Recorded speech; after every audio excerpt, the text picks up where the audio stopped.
گزارے کیسے زندگی، آؤ علماء سے پوچھ لیں، آئے جو مشکل پیش کوئی، آؤ علماء سے پوچھ لیں۔ الحمدللہ رب العالمین والصلاة والسلام علی سید المرسلین، اما بعد فاعوذ باللہ من الشیطان الرجیم، بسم اللہ الرحمن الرحیم۔ الصلاة والسلام علیک یا رسول اللہ وعلی آلک واصحابک یا حبیب اللہ۔ الصلاة والسلام علیک یا نبی اللہ وعلی آلک واصحابک یا نور اللہ۔ میٹھے میٹھے اسلامی بھائیوں اور مدنی چینل کے ناظرین، سلسلہ دارالافتاء اہل سنت میں ایک بار پھر آپ کو مرحبا کہتے ہیں۔ الحمدللہ عز و جل، اس سلسلے میں ہم شریعت کے احکام سیکھنے کی کوشش کرتے ہیں۔ درود پاک کی فضیلت کہ فرمان مصطفیٰ صلی اللہ تعالیٰ علیہ وسلم ہے کہ تم اپنی مجلسوں کو مجھ پر درود پاک پڑھ کر آراستہ کرو، کیونکہ تمہارا درود پاک پڑھنا کل قیامت کے روز تمہارے لیے نور ہوگا۔ صلو علی الحبیب صلی اللہ تعالیٰ علی محمد صلی اللہ علیہ وسلم۔ مدنی چینل کے ناظرین، الحمدللہ عز و جل، دارالافتاء اہل سنت کے مفتی صاحب ہمارے درمیان تشریف فرما ہے۔ سلسلے میں ہم ان کو مرحبا کہتے ہیں۔ بالخصوص آج ہم وطر کے حوالے سے کلام کریں گے کہ نماز عشاء میں جب ہم وطر پڑھتے ہیں، شریعت میں اس کے کیا احکام ہیں، اس کا کیا انداز پڑھنے کا کیا طریقہ کار ہے، کیا اس کی صورتیں ہیں، انشاءاللہ عز و جل اس پر ہم کلام کریں گے۔ جی مفتی صاحب۔ الحمدللہ رب العالمین والصلاة والسلام علی سید الانبیاء والمرسلین۔ الحمدللہ، اللہ تبارک و تعالیٰ کا کرم و احسان ہوا کہ اس نے ماہ رمضان جیسی نعمت عطا فرمائی کہ جس میں لاکھوں لاکھ گناہ گاروں کی بخشش بوقت افطار اللہ تبارک و تعالیٰ فرماتا ہے، جہنم سے آزاد فرماتا ہے۔ سبحان اللہ۔ اور اس کے بعد پھر عید کی رات آئی جس کو لیلۃ الجائزہ کہا جاتا ہے۔ صحیح۔ لیلۃ الجائزہ کا مطلب انعام کی رات۔ تو یہ وہ رات تھی کہ جس میں اللہ تبارک و تعالیٰ اپنے عبادت گزار بندوں کو انعام عطا فرماتا ہے، ان کی بخشش فرماتا ہے۔ اللہ تبارک و تعالیٰ کا کرم و احسان ہے کہ ہمیں ماہ رمضان اور اس کے بعد عید جیسی نعمت عطا فرمائی۔ یہ ہماری زندگی میں بار بار یہ لمحے آتے رہیں، آمین آمین۔ اور ہم اس کا حق ادا کرنے میں کامیاب ہو جائیں۔ میں یہ چاہوں گا کہ وطر پر تو کلام کریں گے آپ، وہ جو ماضی کے تجربات ہیں ہمارے، ہوا وہی، جی مسجدیں وہی خالی ہو گئیں، بالکل بالکل، اور چینج نہیں آیا۔ جو چینج ہم چاہتے ہیں، یعنی رمضان کا جو اصل مقصد قرآن مجید میں بیان کیا گیا کہ تم پر روزے اس لیے فرض کیے گئے تاکہ تم متقی و پرہیزگار بن جاؤ، تو رمضان کا مہینہ پاری ہے، لیکن ہماری زندگیوں میں وہ جو تبدیلی آنی چاہیے وہ نہیں آ رہی۔ وہی مسجدیں اپنی اصل کنڈیشن پہ آ گئیں۔ تقریباً عید والے دن ہی اگر دیکھ لیں، عید کی نماز کے بعد جو ظہر کی نماز ہوئی، صحیح، عید کی نماز واجب تھی، ٹھیک، ظہر کی نماز فرض۔ صحیح، اب فرض نماز ادا کرنے میں وہ نمازیوں کی کثرت نہیں تھی صحیح، جو عید کی نماز میں تھی۔ بلا مبالغہ، چھوٹی مسجد ہوں یا بڑی، جہاں پر بھی عید کی نماز کی تقریب ہوئی ہوگی، اہتمام کیا گیا ہوگا، تو میں یہ سمجھتا ہوں کہ مسجدیں فل ہو گئی ہوں گی، اوپر والی منزل وہ بھی فل ہو گئی ہوگی، حتیٰ کہ بعض مساجد میں باہر روڈ پر بھی کناتے لگا کر روک کر صفیں بچھا کر نماز کا اہتمام کیا گیا۔ لیکن وہی عید کا دن جب ظہر کی نماز پڑھی گئی تو وہ گنے چنے نمازی، بلکہ شاید جو نمازی آتے بھی ہیں ان میں بھی ایک تعداد کم ہو جاتی ہے، صحیح، کہ وہ عید کی گہما گہمی میں، کھانے پینے میں، اسی طرح کوئی مہمان بن کے کہیں جا رہا ہے تو کوئی میزبان بنا ہوا ہے، اس کے گھر کوئی مہمان آ رہا ہے، تو بس یہ مہمان نوازی کی گہما گہمیاں اور عید کی تفریح جگہوں پہ جانا، بس یہ ان چیزوں میں ہی ایک طرح سے اکثریت قوم کی کھو گئی۔ اور نماز ظہر جو ہوئی تو اس میں نمازیوں کی گنی چنی تعداد تھی، ٹھیک، بہت کم، یعنی وہ نمازی عام طور پہ مسجد میں رہ جاتے ہیں جو پکے نمازی جس کو کہتے ہیں، وہ کہیں نہیں آتے، سردی گرمی خزاں بہار، وہ پکے نمازی ہر وقت کہ وہی نمازی نظر آئے۔ لیکن جو ایک نئے نمازیوں کا ایک جوش تھا، نئے چہرے مسجدوں میں نظر آ رہے تھے، تو وہ چہرے پھر دوبارہ غائب ہو گئے۔ اللہ کرے کہ یہ سارے چہرے مسجد کا رخ کر لیں۔ حالانکہ مفتی صاحب لاکھوں بلا مبالغہ ہم کہہ سکتے ہیں پورے ملک میں اگر ہم شمار کریں تو لاکھوں اسلامی بھائیوں نے اعتکاف کیا ہوگا مسجدوں میں. بالکل بالکل اگر یہی مسجد میں آ جاتے بالکل. تو شاید مسجدیں کچھ مزید آباد ہو ایک جاتی. نارمل مسجد بھی اگر کوئی چھوٹی مسجد ہے اس میں 20-25 تو معتکفین اب بیٹھنے لگے ہیں. صحیح. وہ بڑی مساجد میں تو 150 100 یہ تقریباً تعداد ہوتی ہی ہے. جی تو اگر یہی معتکفین بھی اگر مسجد کی زینت بنتے صحیح. اور کم از کم ایک کو، اب تو یہ مسجد میں نہیں معتکف نہ رہے، مسجد سے باہر ہیں، باہر سے لوگوں کو نمازی بنانے کا ایک ذہن. اصل میں یہ بھی ہوتا ہے کہ ہم اعتکاف کرتے ہیں، اعتکاف میں بسا اوقات یہ ذہن ملتا بھی نہیں ہے. صحیح. بس وہ اپنی میں ہی جتنی عبادت ہم کر رہے ہیں اسی عبادت میں اپنی طرف ہی توجہ ہوتی ہے اور عبادت کر رہے ہیں، لیکن دوسرے کو نمازی بنانا، دوسرے کو نیک بنانا، یہ دھن جو ہے نا یہ کسی کو نصیب ہوتی ہے. صحیح بات. اب یہ ہے کہ دعوت اسلامی کے جہاں اعتکاف کے سلسلے ہیں تو وہاں پہ الحمدللہ یہ ذہن ملتا بھی ہے کہ معتکفین کو مجھے اپنی اور ساری دنیا کے لوگوں کی اصلاح کی کوشش کرنی ہے. اس مدنی مقصد کو ان کے ذہنوں میں راسخ کیا جاتا ہے. صحیح. الحمدللہ ایک تبدیلی آتی بھی ہے. خود ہمارے ایک کزن ہیں، 20 یا 22 سال شاید ان کی عمر ہوگی، پہلی مرتبہ وہ اعتکاف میں بیٹھے ہیں. ماشاءاللہ. اور اعتکاف میں بیٹھنے کا ذہن ہوتا تھا، لیکن اس دفعہ ان کو موقع ملا، اعتکاف میں بیٹھے، اور اعتکاف میں بیٹھنے کے بعد ان کا یہ ذہن تھا کہ میں نے اعتکاف میں بیٹھنے میں بہت دیر کر دی، اللہ اکبر، میں پہلے کیوں نہیں بیٹھا. اور ماشاءاللہ میں ان کی گفتگو میں واقعی تبدیلی محسوس کر رہا تھا. ماشاءاللہ، سبحان اللہ، الحمدللہ ثم الحمدللہ، یعنی اس طرح کے کلمات نکل رہے ہیں کہ جو الحمدللہ مدنی ماحول میں اٹھنے بیٹھنے والوں کی زبان پہ جاری ہوتے ہیں. تو 10 دن کے اندر ان کی زبان پہ دعوت اسلامی والے انداز والی گفتگو جاری ہو گئی. تو انشاءاللہ امید ہے کہ جب 10 دن میں اتنی تبدیلی آئی ہے، اور اگر وہ مدنی مرکز سے، ان کے علاقے میں مدنی مرکز بھی ہے فیضان مدینہ کے نام سے، ہفتہ وار اجتماع بھی ہوتا ہے، حیدرآباد لطیف آباد 4 نمبر.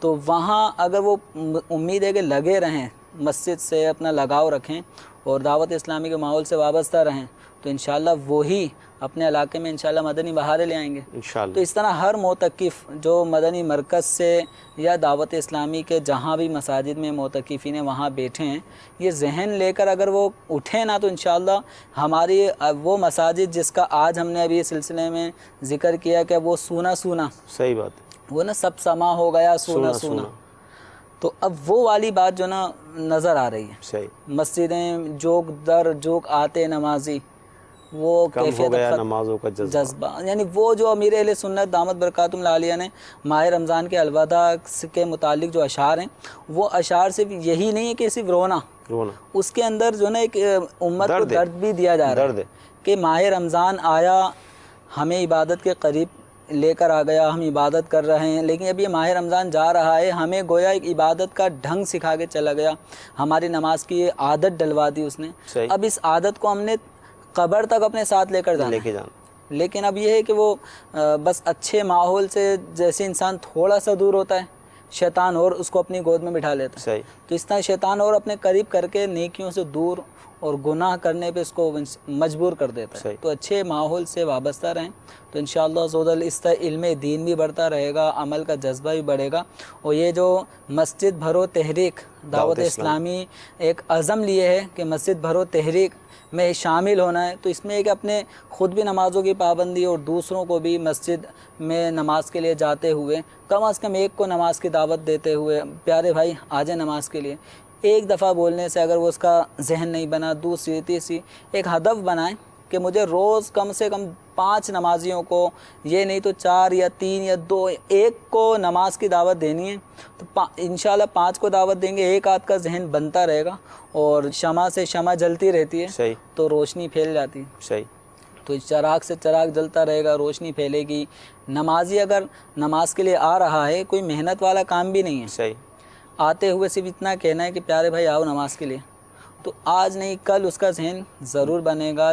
دل چوٹ کھاتا ہے، اور ایک مسلمان ہے تو نصیحت کرو، تو نصیحت کرنے سے مسلمانوں کو فائدہ ہوتا ہے. تو انشاءاللہ عز و جل اچھے انداز میں، محبت بھرے انداز میں نیکی کی دعوت دیتے رہیں گے تو ہماری مسجدیں آباد ہوتی رہیں گی.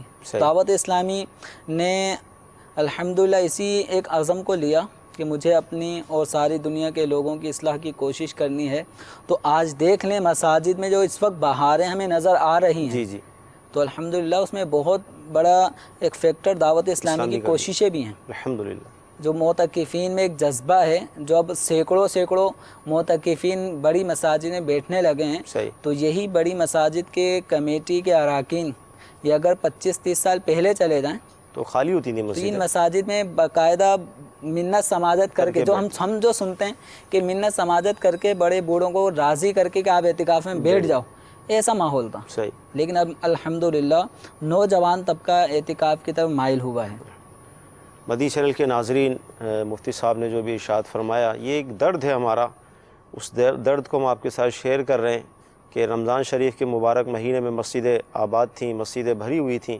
اس مبارک مہینے کے رخصت ہوتے ہی مسجدیں ویران ہو گئیں. فجر کی نماز میں وہی پہلے جیسا حال ہو گیا. تو جو ناظرین اس وقت شامل سلسلہ ہیں, سلسلہ دیکھ رہے ہیں, ان کی بارگاہ میں مدنی التجا ہے کہ اپنے گھر کے جو آپ کے مرد حضرات ہیں جو سن رہے ہیں, ان سے میری مدنی التجا ہے کہ وہ مسجدوں کو آباد کریں.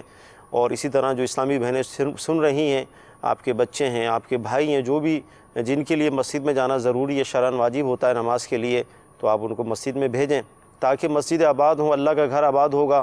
انشاءاللہ تعالی ہمیں بھی برکتیں ملیں گی. آئیے ہم آپ کو بھی شامل کرتے ہیں, آپ کی کالز کو بھی شامل کرتے ہیں. صلو علی الحبیب صلی اللہ تعالی علی محمد. میرا مفتی صاحب سے سوال یہ ہے کہ اگر کسی نے وتر کی تیسری رکعت میں سورہ فاتحہ بھی نہیں پڑھی, سورت بھی نہیں ملائی اور دعائے قنوت بھی نہیں پڑھی, تو کیا وہ سجدہ سہو کر کے نماز ہو جائے گی یا وہ دوبارہ نماز پڑھنی پڑے گی؟ انشاءاللہ عز و جل عرض کرتے ہیں. جی مفتی صاحب کیا فرمائیں؟ اب ان کا سوال یہ ہے کہ تیسری رکعت میں وہ کھڑا ہو گیا وتر کی, سورہ فاتحہ بھی نہیں پڑھی, سورت بھی نہیں پڑھی, جی جی دعائے قنوت بھی نہیں پڑھا, تو اس نے کیا کیا؟ صحیح. مطلب وہ کھڑا جو ہوا ہے وہ کھڑا ہوتی اب کیا ڈائریکٹ رکوع میں چلا گیا؟ سورہ فاتحہ نہیں پڑھی, غالباً دعائے قنوت پڑھ لی ہوگی, ہو سکتا ہے کوئی سی کچھ نہ کچھ تو ممکن ہے. تینوں چیزیں چھوڑ دے ایسا تو شاید نہیں ہوتا. مشکل نظر آ رہا ہے. اب یہ ہے کہ سورہ فاتحہ پڑھی ہوگی, سورت نہیں پڑھی ہوگی, رکوع میں چلا گیا, صحیح. یا سورہ فاتحہ سورت پڑھ لی اور دعائے قنوت پڑھنا رہ گیا اور رکوع میں چلا گیا. تو بہرحال اگر ایسا ہوا ہے کہ سورہ فاتحہ پڑھی اور سورت نہیں پڑھی اور رکوع میں چلا گیا, تو اگر کسی نے سورت نہ پڑھی ہو اور رکوع میں چلے جائے تو اس کو حکم ہے کہ واپس آئے گا وہ. صحیح. اب وہ واپس آ کے جو سورت اس نے چھوڑی ہے اس سورت کی تلاوت کرے گا, اور چونکہ اس موقع پہ دعائے قنوت پڑھنا بھی یہ واجب ہے اور اللہ اکبر کہنا یہ بھی واجب ہے, ہاتھ اٹھانا سنت ہے. صحیح. تو تیسری رکعت میں سورہ فاتحہ پڑھ کے اگر کوئی رکوع میں چلا گیا ہے, سورت چھوڑ دی, تو تھوڑا سا یہ مسئلہ ایک طرح سے پیچیدہ ہے, اس کو اچھی طرح سمجھنا ہے. تو سورہ فاتحہ اگر پڑھی اور رکوع میں چلا گیا تیسری رکعت وتر کی, سورت بھی چھوڑ دی, دعائے قنوت بھی چھوڑ دی, تو سورت کا پڑھنا یہ واجب ہے. اور اس موقع پر اگر کسی نے سورت چھوڑ دی ہو, رکوع میں چلا جائے, تو اس کو حکم ہوتا ہے کہ رکوع سے واپس قیام کی طرف آئے اور سورت پڑھے. سورت پڑھنے کے بعد اب چونکہ اس کے لیے موقع ہے دعائے قنوت کا, یہ اللہ اکبر کہنے کے لیے ہاتھ اٹھائے, یہ سنت, اور اللہ اکبر کہنا واجب ہے جس کو تکبیر قنوت کہتے ہیں. اللہ اکبر کہہ کے ہاتھ باندھے, دعائے قنوت پڑھے اور اپنا رکوع سجود کر کے تیسری رکعت کو مکمل کریں. لیکن چونکہ سورہ فاتحہ اور سورت کے درمیان میں کوئی اجنبی چیز گیپ نہ ہو, تو یہاں پہ رکوع آ گیا تھا, سورہ فاتحہ کے بعد سورت پڑھنے میں تاخیر ہوئی, تو سجدہ سہو لازم ہوگا. تو سجدہ سہو کرنے سے نماز درست ہو جائے گی. ایک طریقہ تو یہ تھا کہ سورہ فاتحہ پڑھی اور سورت پڑھے بغیر رکوع میں چلا گیا. اب اس کو دوسری صورت یہ فرض کر لیتے ہیں کہ اگر سورہ فاتحہ پڑھی, سورت بھی پڑھی اور دعائے قنوت پڑھنا یاد نہ رہا اور رکوع میں چلا گیا, تو اگر کوئی نمازی دعائے قنوت کسی کو پڑھنا یاد نہ رہا اور وہ رکوع میں چلا جاتا ہے, تو اس کو یہ حکم ہے کہ رکوع میں ہی رہے. صحیح. اب دعائے قنوت کو رکوع میں نہیں پڑھنا, نہ دعائے قنوت پڑھنے کے لیے واپس آنا ہے. صحیح. یہ دعائے قنوت کا جو واجب چھوٹا ہے, اس واجب کی تلافی سجدہ سہو سے ممکن ہے. ٹھیک. ابھی اپنی اسی رکعت کو جاری رکھیں, رکوع میں رہیں, قوما کریں, سجدوں میں جائیں, اتحیات میں بیٹھیں. اتحیات پڑھنے کے بعد عبدہ و رسولہ تک پڑھنے کے بعد پھر یہ سجدہ سہو کریں اور نماز کو اختتام کی طرف لے جائیں. تو اس طرح بھی نماز ان کی درست ہو جائے گی. مدنی چینل کے ناظرین دعائے قنوت کے حوالے سے جواب دیا. انشاءاللہ اگلی کال کو بھی شامل کرتے ہیں. میں حمزہ علی اتاری باب الاسلام سے میرپور خاص سے عرض کر رہا ہوں. میرا سوال یہ تھا کہ اگر کوئی شخص ماہ رمضان کے 30 دن مدینے میں گزار کر آئے اور پھر وہ اپنے شہر میں واپس لوٹ جائے اور وہاں پر رمضان کے 29 ہی روزے ہوئے ہوں، تو آیا وہ 30 روزے جو ماہ مدینہ مبارک مدینہ شریف کے اندر جو اس نے پورے کیے وہ اپنے شہر میں آ کر وہ مزید روزے رکھے گا یا نہیں؟ جواب ارشاد فرما دیں. السلام علیکم ورحمۃ اللہ وبرکاتہ. وعلیکم السلام ورحمۃ اللہ وبرکاتہ. ایسے موقع پر بھی آج کل یہ بہت زیادہ ہونے بھی لگا ہے جی. جب سے عرب شریف اور پاک و ہند کے دن ٹریول تاریخ آسان ہو گیا، میں آنا ایک جانا. دن کا بھی مسئلہ ہو جاتا ہے. تو اب اس میں حکم شرع یہ ہے کہ جس نے 30 روزے رکھ لیے ہیں، جیسے مدینہ شریف میں 30 روزے ماہ رمضان مبارک کے رکھ لیے، اب وہاں سے وہ یہاں پر آتا ہے اور یہاں پر 29 رمضان چل رہا ہے اور اگلا دن 30واں رمضان ہونے کا امکان رہتا ہے. صحیح. تو 30واں روزہ یہ وہاں سے رکھتے ہوئے آئے، یہاں 29 چل رہا ہے، تو یہاں پہ ان کے غروب آفتاب پہ افطار انہوں نے کر لیا، ان کے 30 پورے، یہاں والوں کے 29 پورے ہو گئے، اور اگلا دن مزید ہمیں یہاں پاک و ہند والوں کو ملے گا، ایک دن کا مل گیا، تو اگلا دن ان کا کہلائے گا 31واں روزہ. صحیح ہے.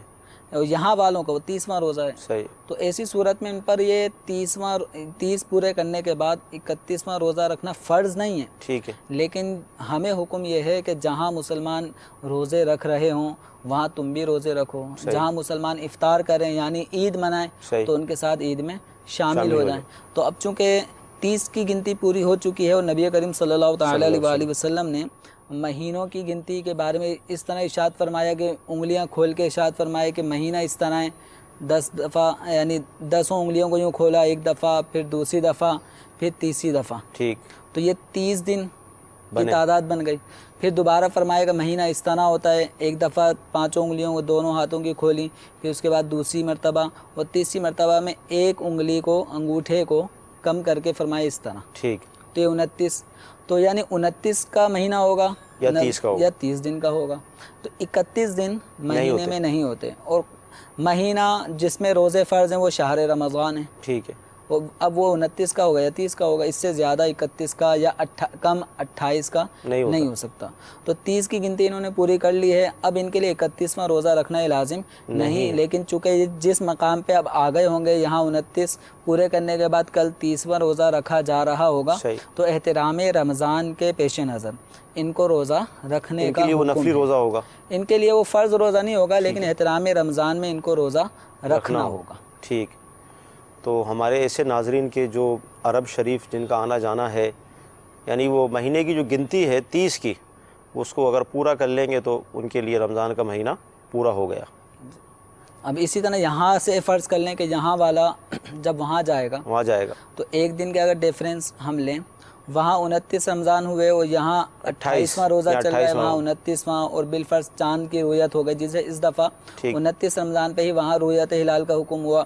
اب وہاں اگلے دن عید کا ہے. اب یہاں سے اگر کوئی وہاں پہنچا ہے عمرے کے لیے، ٹھیک ہے، تو یہاں سے چونکہ ایک دن بعد روزہ شروع ہوا تھا تو یہ روزے کاؤنٹ کرے تو وہاں 29 پورے ہوئے، یہاں اس کا 28 روزے پورے ہوئے ہیں. ٹھیک ہے. اور ادھر وہاں پہ 30ویں دن عید ہو گئی، وہ 30واں دن یکم شوال تھا. ٹھیک ہے. تو وہاں عید کا حکم ہوا، عید منائی جا رہی ہے. اب یہ نہ سمجھے یہاں پاکستان سے جانے والا عمرہ کرنے والا کہ میرے تو ابھی 28 روزے ہوئے ہیں، میں ابھی ایک روزہ اور رکھوں گا. نہیں، اس کو ان مسلمانوں کے ساتھ چونکہ وہاں پہ روزہ افطار ہو چکا، افطار سے میرا روزہ چھوڑ کے اب وہ عید منا رہے ہیں، تو اب یہاں والے مسلمان کو چاہیے، پاک و ہند والے کو، کہ وہ بھی ان کے ساتھ عید میں شامل ہو جائے. لیکن اس کے چونکہ 28 روزے ہوئے ہیں اور 28 روزے نہیں ہوتے، ٹھیک ہے، اس کو وہاں پر پھر ایک دن کے روزے کی قضا کرنی ہوگی تاکہ 29 روزے پورے ہو جائیں. ماشاءاللہ، بہت پیارا، بڑا علمی جواب ہمیں مل گیا اور کافی کنفیوژن جو تھی وہ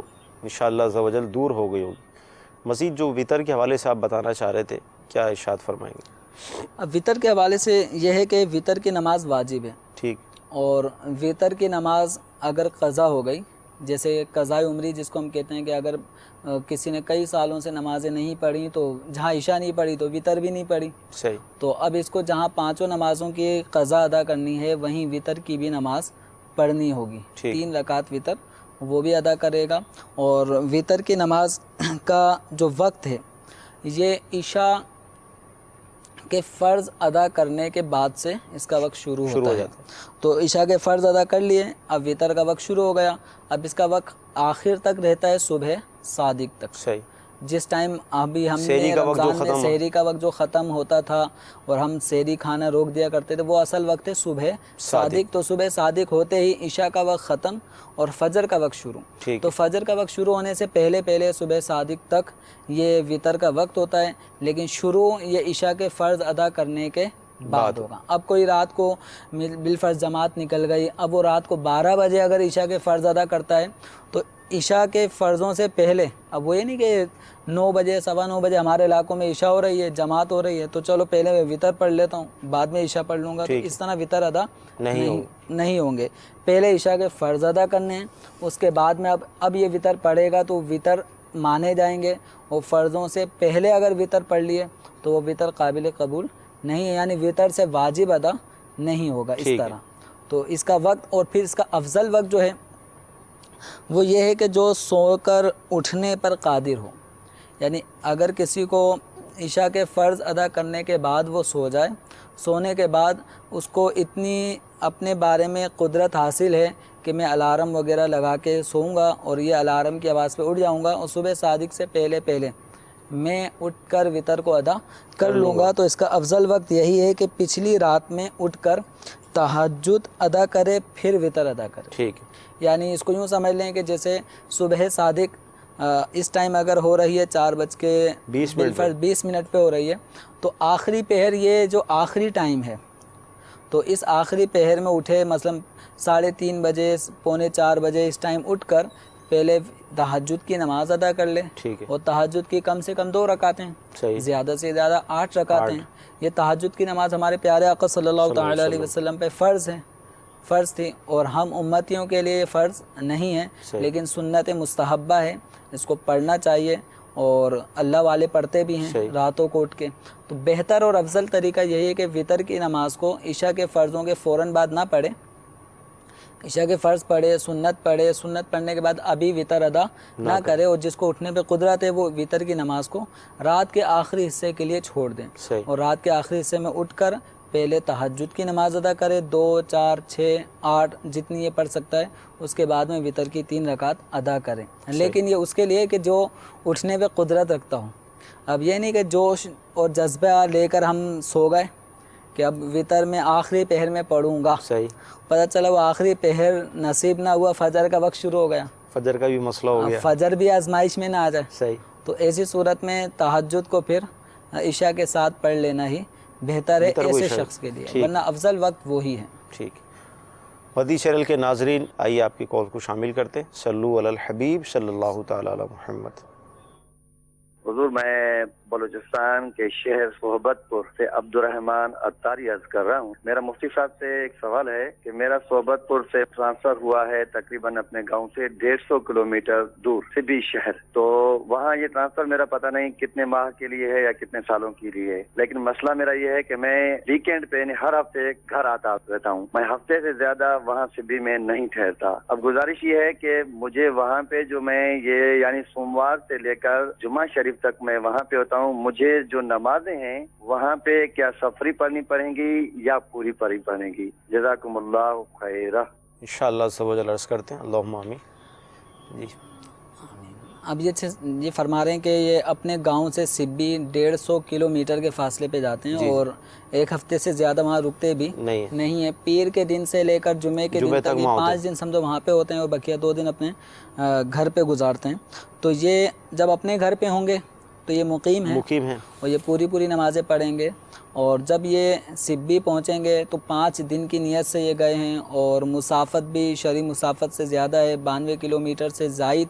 اگر کوئی اپنے شہر سے دور کسی دوسرے علاقے گاؤں شہر میں جاتا ہے تو 15 دن سے کم کی اگر اس کی وہاں رہنے کی نیت ہو تو وہ مسافر ہو جاتا ہے، اور سفر کے مطابق وہ قصر کرے گا، یعنی 4 رکعت والی فرض نمازوں کو 2 رکعت کر کے ادا کرے گا. جیسے ظہر کے 4 فرض کو 2 فرض پڑھے گا، عصر کے 4 فرضوں کو 2 فرض پڑھے گا، عشاء کے 4 فرضوں کو 2 فرض کر کے پڑھے گا، بقیہ مغرب اس کو 3 پڑھا جائے گا، فجر کو 2 ہی پڑھا جائے گا، لیکن جو سنتیں ہیں جی وہ 4 سنتیں وہ 4 ہی پڑھی جائیں گی۔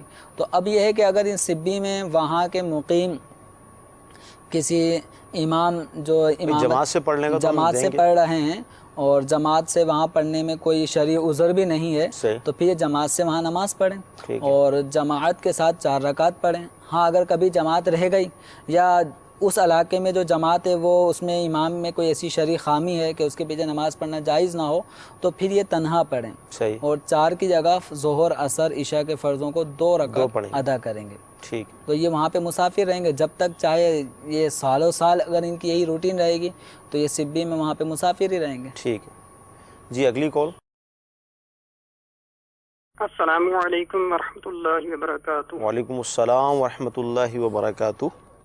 میرا نام محمد علیم اتاری کاریا مٹھیا سے بات کر رہا ہوں۔ سوال یہ تھا کہ جماعت کے دوران امام صاحب جب درمیانی تشہد میں بیٹھتے ہیں تو تیسری رکعت کے لیے اگر ان کو اٹھنا یاد نہ رہے تو مقتدی لقمہ دے یا نہ دے، اور اگر دے تو اس کا کیا طریقہ ہونا چاہیے، یہ ارشاد فرما دیجیے، جزاک اللہ خیر۔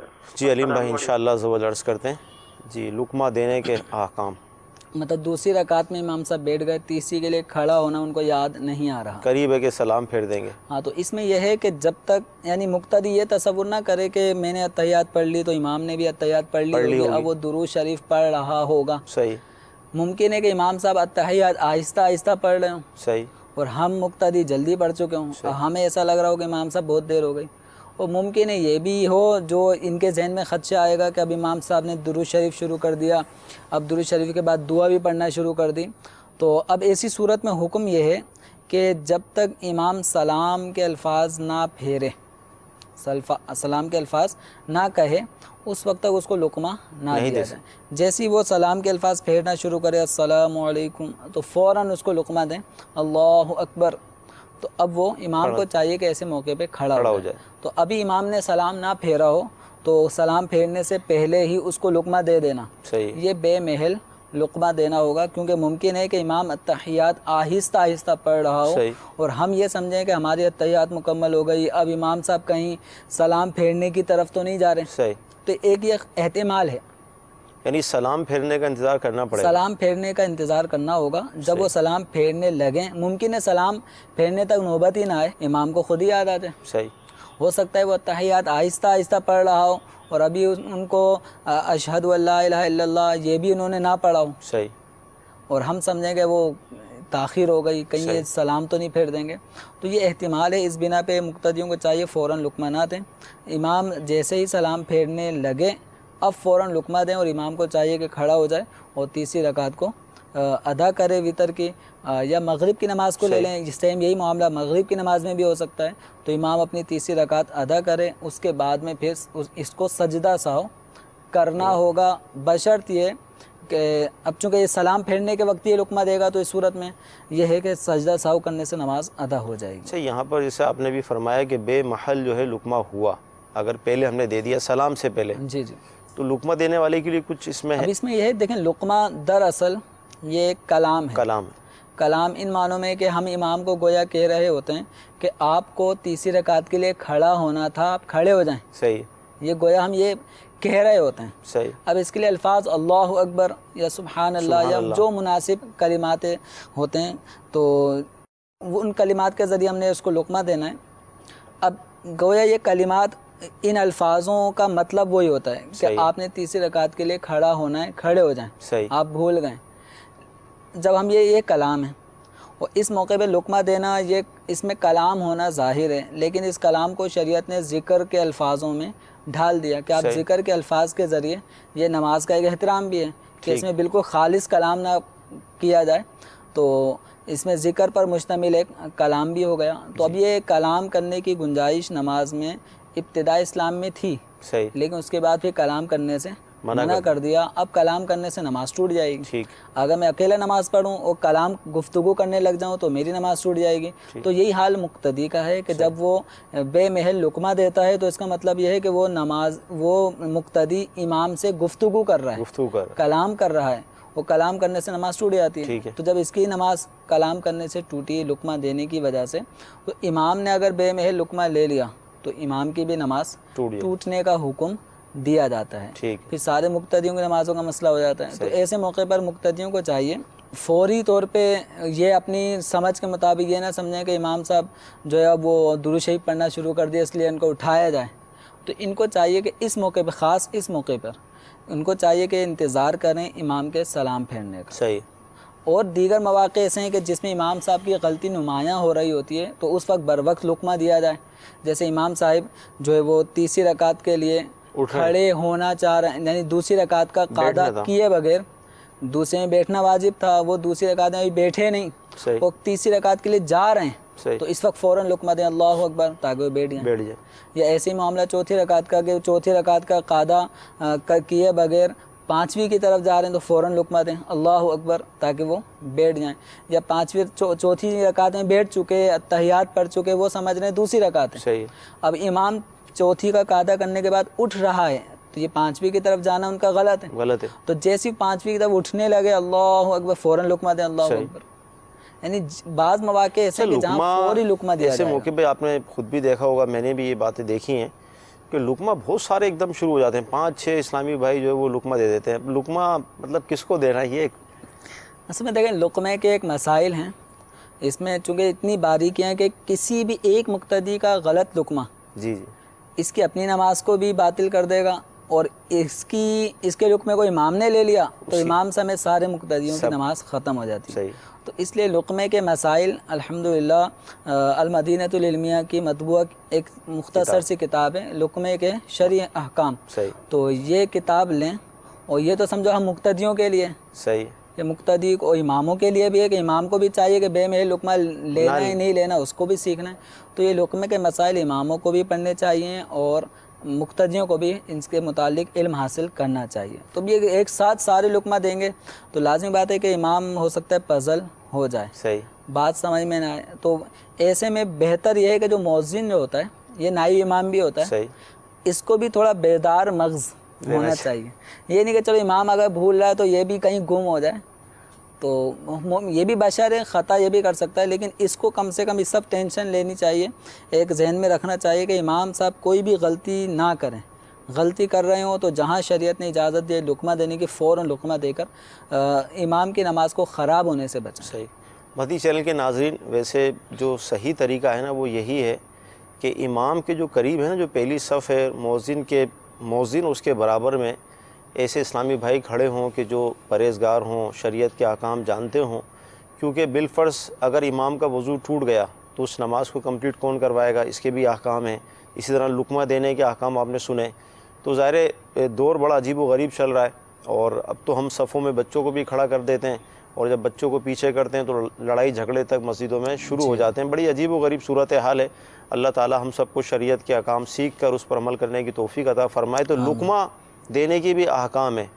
جب لائٹ چلی جاتی ہے اچانک یا کوئی سی صورت ہو جاتی ہے تو چاروں طرف سے مطلب لقمے کی آوازیں بلند ہوتی ہیں. اب کتنا نازک مسئلہ ہے کہ اگر بے محل لقمہ امام نے لے لیا تو سب کی ہی نماز ٹوٹ جائے گی. کتنا نازک مسئلہ ہے.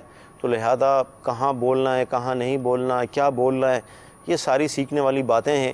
اللہ تبارک و تعالی ہمیں ایسی صحبتیں عطا کر دے, ایسا ہمیں ماحول نصیب ہو جائے کہ ہم یہ ساری باتیں سیکھنے میں کامیاب ہو جائیں. اگلی کال.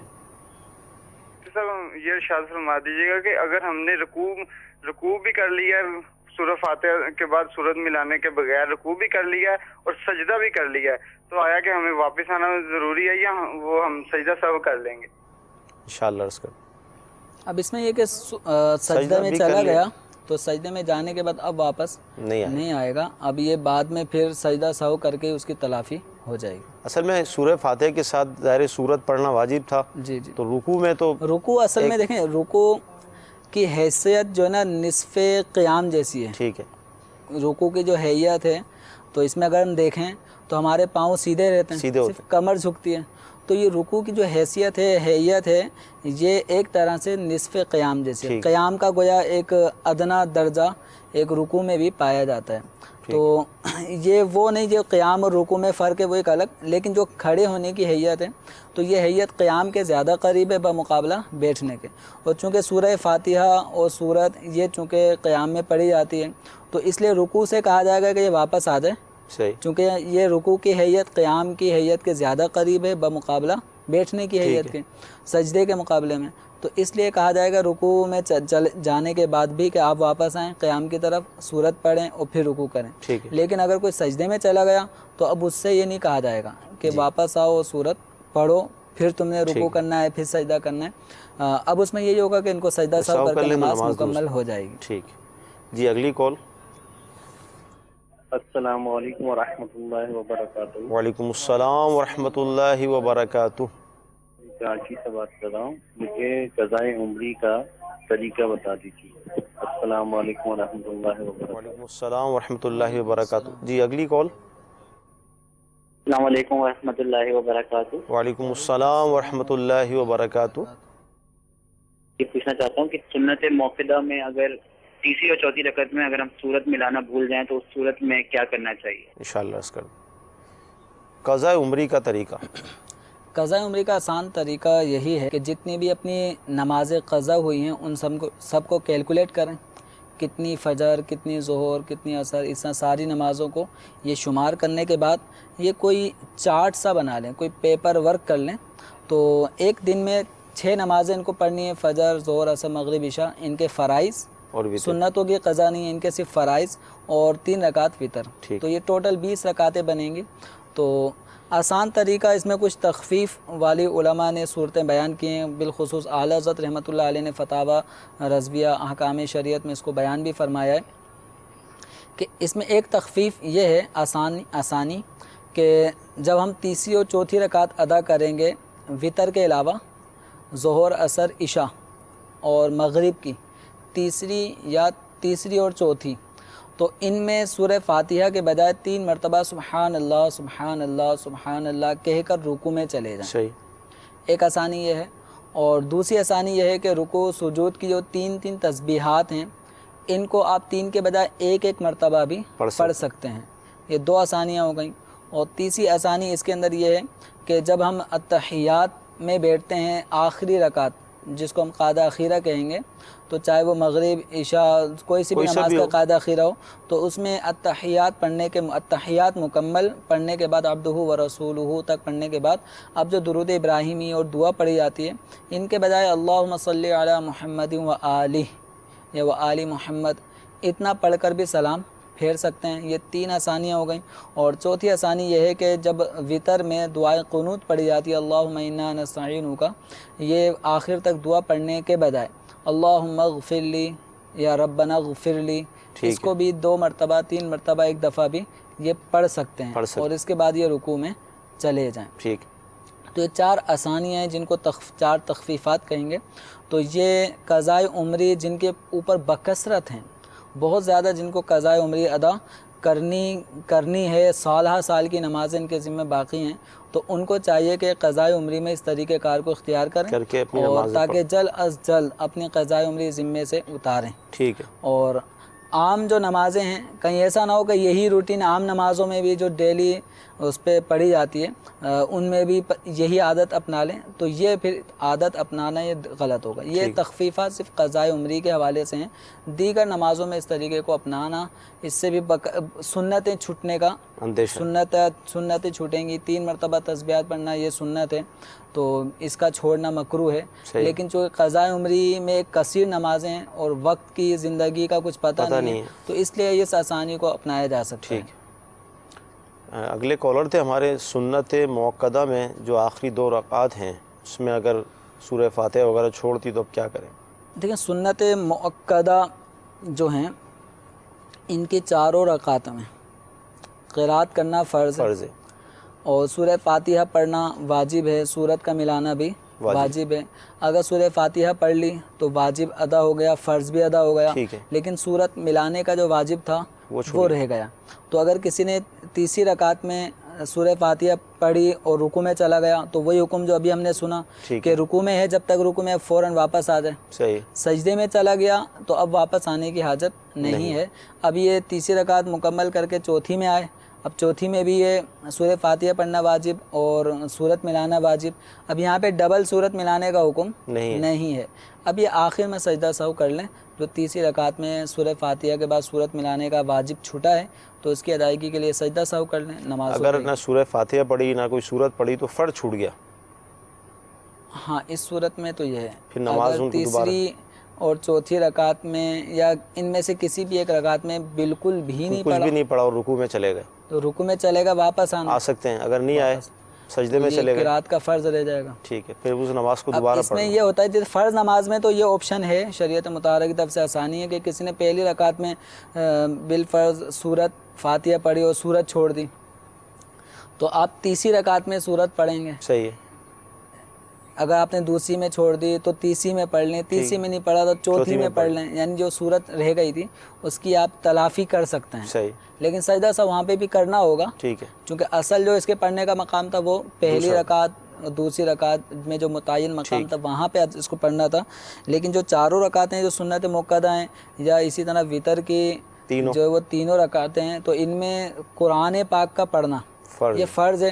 تو جس نے سورہ فاتحہ بھی نہیں پڑھی اور کوئی صورت بھی نہیں ملائی تو فرض ہی ادا نہیں ہوا. ٹھیک ہے. نماز ایسی صورت میں تو پھر سجدہ سہو بھی کفایت نہیں کرے گا. اس نماز کو نئے سرے سے ہی پڑھنا ہوگا. مدنی چینل کے ناظرین سلسلے کا وقت ختم ہو رہا ہے. آخر میں ایک کال کو ہم شامل کرتے ہیں.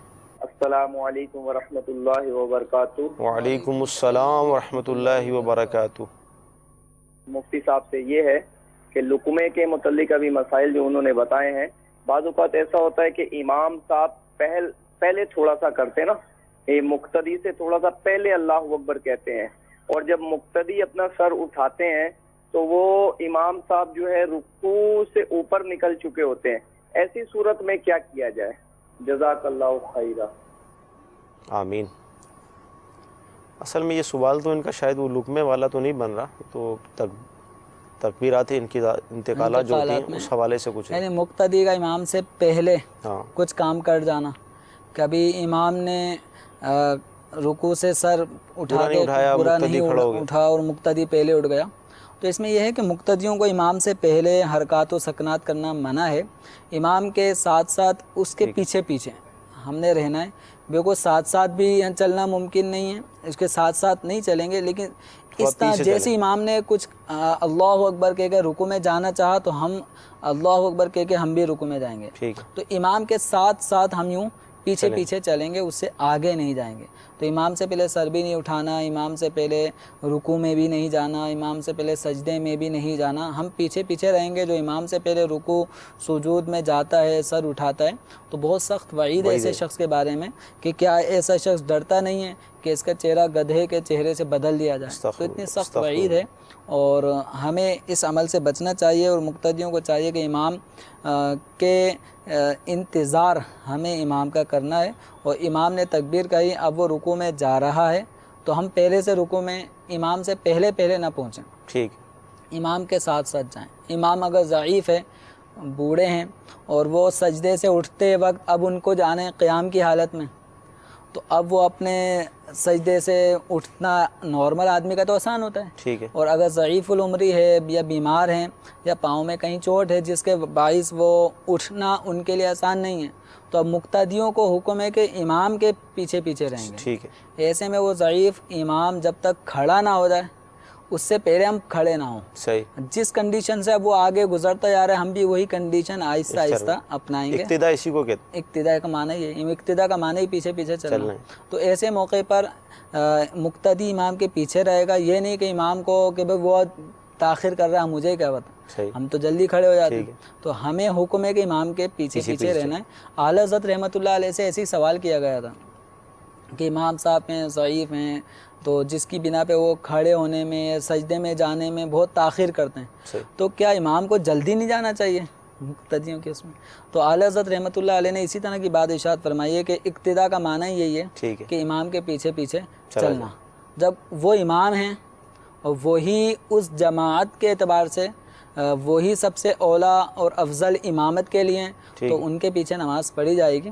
اور جس طرح وہ رکوع میں جا رہے ہیں، رکوع سے اٹھ رہے ہیں، سجدے میں جا رہے ہیں، سجدے سے اٹھ رہے ہیں، تیسری رکعت دوسری رکعت کے لیے کھڑے ہو رہے ہیں، تو ہمیں ان کے پیچھے چلنا ہے، ان سے پہلے کوئی کام نہیں کرنا. اگرچہ ہم تندرست ہوں، ٹھیک ہے، ہم نے ان کو امام بنایا تو امام کے پیچھے چلیں. ٹھیک.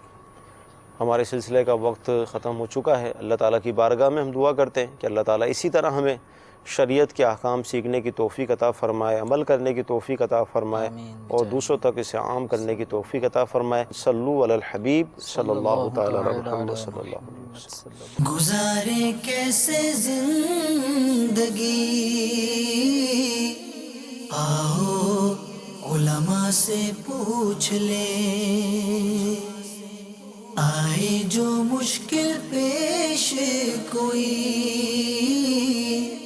آؤ علماء سے پوچھ لیں.